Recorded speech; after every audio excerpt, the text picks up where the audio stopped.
So Canada just lost to Argentina 2-0 in the semifinals of the Copa America. What does it mean? Well, let's talk about it.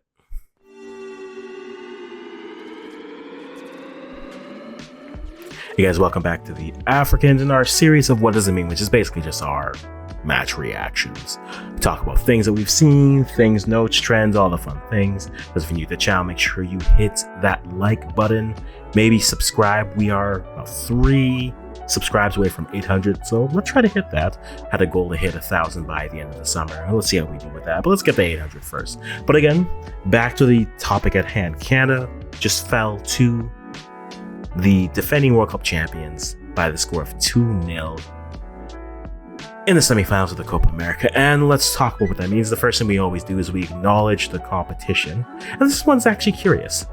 This is a team that Canada just faced to begin the tournament. So this is the first time they've had a repeat customer, for lack of better words.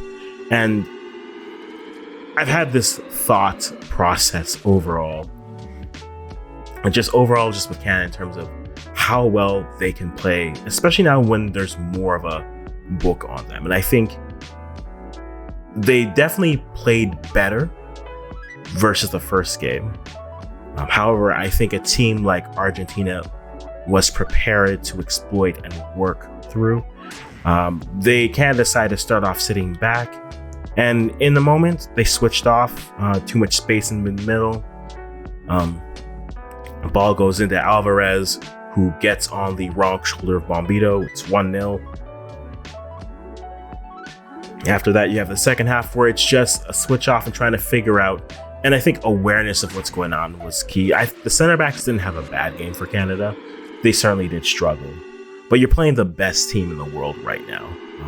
And there's no shame in losing to them. Especially when you looked how you did in your build-up and up until the final third. We'll get to that, don't worry.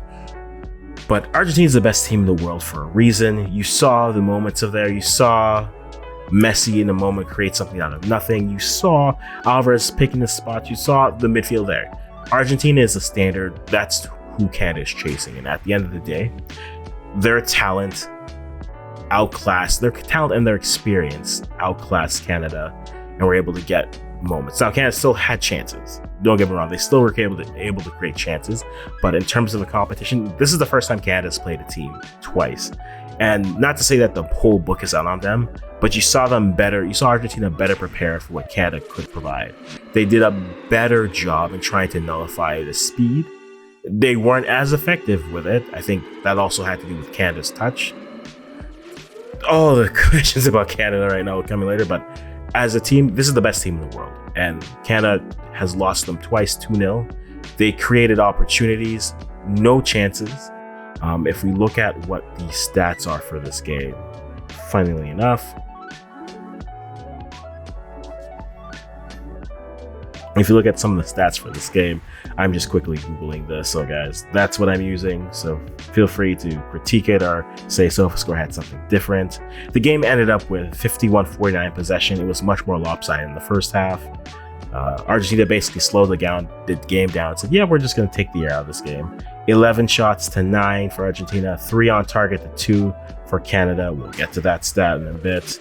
Passing accuracy, 84 to 86. Fouls is where everything kind of went. Canada's just been a very highly fouling team in this tournament, whether that's the referee or that's actually their aggressiveness. But you saw the craftiness, you saw the savviness. Alvarez in the 22nd minute, Messi in the 51st minute.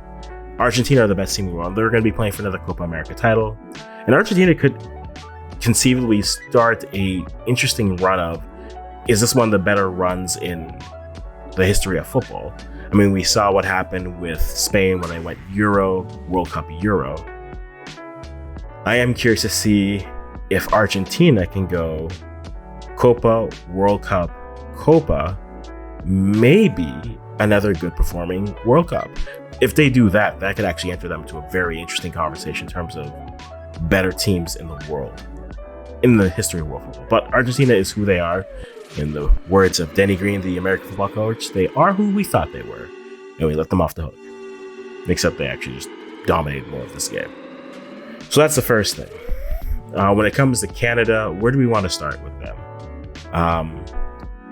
Their inability to finish it's not really frustrating anymore.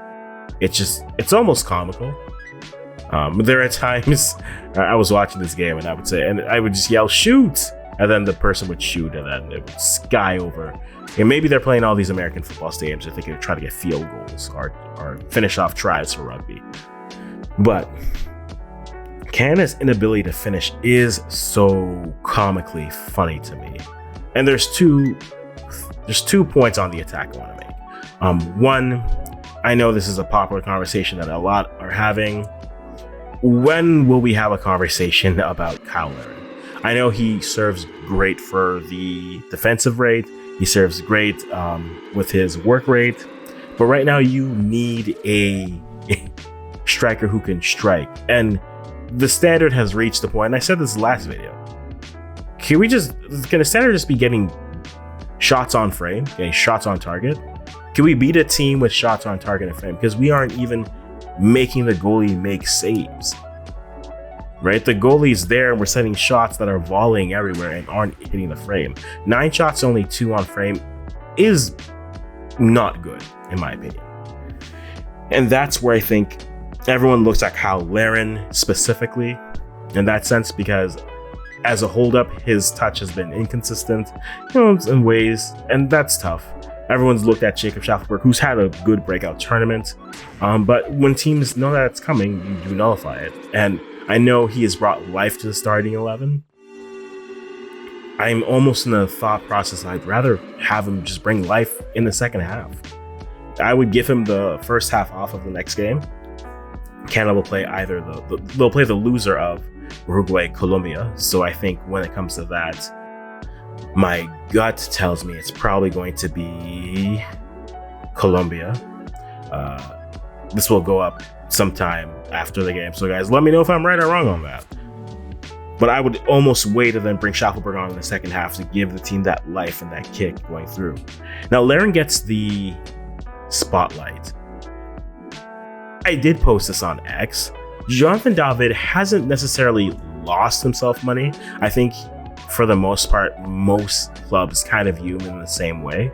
But he hasn't helped himself make any money this tournament. His finishing, his creativity, we've seen the things that people like about him, especially I think that one crafty moment he had at the end of the first half off the throw in, where he gets it behind, he gets a shot on frame, and then they get the corner, which they then waste. But you see those moments, you see him dropping in, and the conversation with Jonathan David is, how do you get the best out of him? Is it him occupying that 10 space? If you're going to play him there, I think you need a speedier 9 to partner him up with, because you want to give him that interchangeability and you want to be able to have that transition be possible. We saw that in that goal against Trinidad, where it was Jason Russell-Rowe to Jonathan David to Jacob Schaffelberg, and then the goal. I think if you're going to do that, if you're going to have him occupy that 10 space, I'd rather them start Tani Oluwasi or Jason Russell-Rowe, as they are 9s that can provide you with a little bit more mobility and fluidity. And if you do that, that unlocks Jonathan David. But in terms of finishers, there's no one who's finishing. They've played 6 games this tournament, 5 games this tournament, and they have 1 goal from a striker and 1 goal from a wide player. That's the tweet. No one is able to really put the ball in the net, and that is a bit of a struggle for them. So I'm hoping in their next game they're able to do so. Argentina wasn't going to let them breathe. Argentina gave them the ball, but again, once you got to the final third, you had some bright spots, but they weren't able to really finish and be effective. So I'm curious with that. I'm happy we're able to see the likes of Mathieu Chouanier get some play, as well as Ali Ahmed to come in and get some play, and then eventually Ahmed had to go to the left back position because of the injury to Davies, which by all accounts we're hearing positive news on some of the imaging, which is good. On a very side note, I love Richie Larea. I do.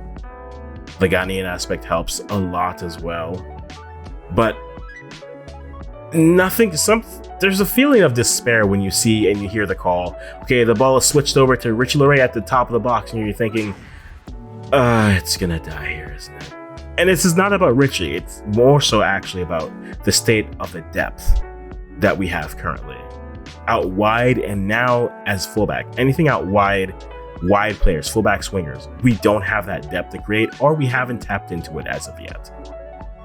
But players haven't been playing particularly well. Ishmael Kone, third point. I think he redeemed himself having a good game. Mustakio had a good game as well. But Kone really, I think, I don't want to put 2 and 2 here, but I think since the Marseille transfer was announced and it was seemingly finalized, and it almost felt like the player was finally playing without that stress on his shoulders, without that weight. And maybe that's what's weighing down a player like Jonathan David.